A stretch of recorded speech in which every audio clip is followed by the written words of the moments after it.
આજરોજ આમ આદમી પાર્ટીના સુરત શહેર સંગઠન સાથે અને કોર્પોરેટર તેમજ વિપક્ષ નેતા પાયલબેન સાકરિયા સાથે અમે કલેક્ટર કચેરી આવ્યા છીએ. હમણાં જ તાજેતરની અંદર અઠવાડિયા પહેલાં રાજસ્થાનની અંદર જયપુરમાં રાષ્ટ્રીય કરણી સેનાના અધ્યક્ષ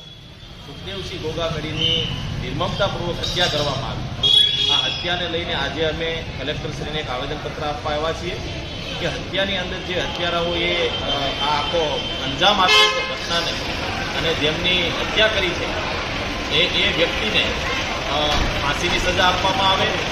અને ઝડપમાં ઝડપ આ સજા સંભળાવવામાં આવે. કારણ કે રાષ્ટ્રીય કરણી સેનાના અધ્યક્ષ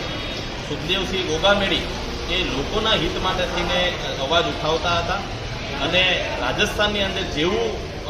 ગત વિધાનસભાની ચૂંટણીનું પરિણામ આવ્યું અને એ દિવસે સાંજે હત્યા થઈ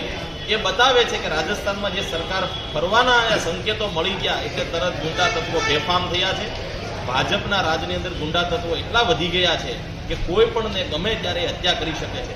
તો આવી ઘટના ન બને એ માટે જેમણે આ સુખદેવસિંહ ગોગામેડીની હત્યા કરી છે